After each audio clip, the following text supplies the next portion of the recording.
আসসালামু আলাইকুম।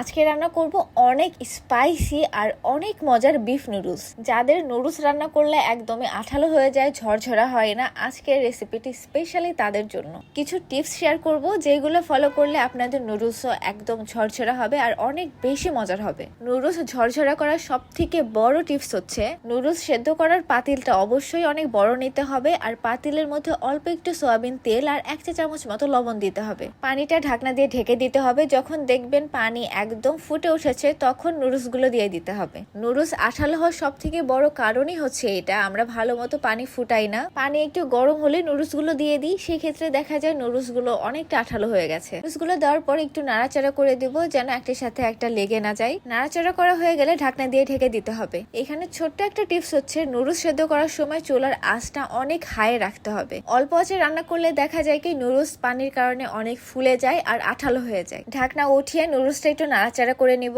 ঢাকনা উঠিয়ে এইভাবেই 1-1.5 মিনিট মতো সেদ্ধ করে নিব। 80% মতো সেদ্ধ হয়ে গেলে একটা ছাঁকনির মধ্যে নিয়ে একদম ঠান্ডা পানি দিয়ে নুডলস গুলো ধুয়ে ফেলবো। এখন একটা ফ্রাই প্যানে নিয়ে নিয়েছি 2 টেবিল চামচ পরিমাণ সয়াবিন তেল। তেল একটু গরম হয়ে গেলেই দিয়ে দিচ্ছি আস্ত বড় একটা পেঁয়াজ কুচি, সাথে দিয়ে দিচ্ছি 7 থেকে 8টা কাঁচামরিচ। এই কাঁচামরিচগুলো আমি মাঝখান থেকে চিড়ে 2 ফালি করে নিয়েছি। সামনে যেহেতু আরো স্পাইসি অ্যাড করা হবে, আপনারা যদি ঝাল একটু কম খান তাহলে এখানে ঝালের পরিমাণটা একটু কম করে দিবেন। পেঁয়াজগুলো একদম হালকা ব্রাউন কালার করে ভেজে নেব। এখানে বেশি কড়া ভাবে পেঁয়াজগুলো ভাজা যাবে না। পেঁয়াজগুলো বেশি কড়া হয়ে গেলে দেখা যায় কি নুডলস খাওয়ার সময় পেঁয়াজগুলো একটু তিতা লাগছে। পেঁয়াজগুলো ভাজা হয়ে গেলে এইগুলো চারিদিকে ছড়িয়ে দিব আর মাঝখানে 2টা ডিম ভেঙে দিব। ডিমের মধ্যে দিয়ে দিব অল্প একটু লবণ আর অল্প একটু চিলি ফ্লেক্স, এতে করে ডিমটা একটু ফ্লেভারফুল হয়। ডিম দেওয়ার আগে চুলার আঁচটা অবশ্যই একদমই লোতে রাখতে হবে, এতে করে ডিম ম্যাশ করা অনেক বেশি সহজ হয় আর ডিমগুলো একদম দলা দলা হয়ে থাকে না। এইভাবেই কিছুক্ষণ ডিমগুলো ভেজে নিব। ডিম ভাজা হয়ে গেলে এইগুলো একটা সাইডে রেখে দিব আর ডিমের পাশেই আমরা আগে থেকে রান্না করে রাখা গরুর মাংস দিয়ে দিব। এখানে আপনারা মাংসগুলো একটু ছোট করে নিতে পারেন, কিন্তু আমি বড় সাইজই রেখেছি, এতে করে আমার কাছে মনে হয় টেস্টটা একটু বেশি আসে। মাংস দেওয়ার পরে নুডলস আর মাংসগুলো একসাথে একটু ভেজে নিব।